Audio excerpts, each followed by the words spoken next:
Now for this, you need a cup of buckwheats, and then you need 2 cups of water, salt, preferably kosher salt, but table works fine, and you need butter.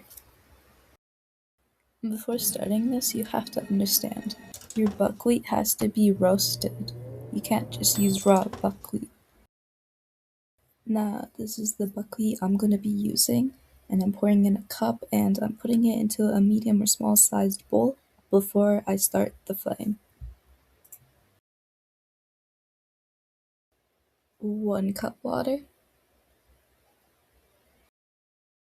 and my second cup of water.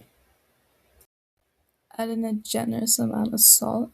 You want to use kosher salt to make sure you get enough. Here I'm using table salt, and if you end up using table salt, put a lot more than I did in this clip.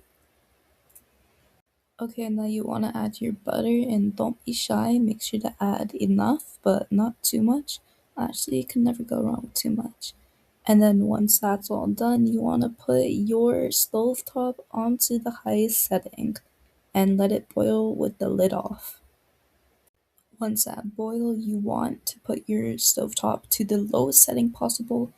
Let it simmer with the lid on, but leave a small gap for steam. Unless your lid has a pre-made gap into it, then don't.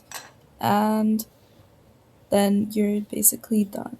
It should be like rice where you're not supposed to be able to pour out water. There should be no water left inside of the pot when it's done. And when it's done, mix it around, add in more butter, and you can either serve as is or you can pour it into milk with sugar to make some sort of cereal.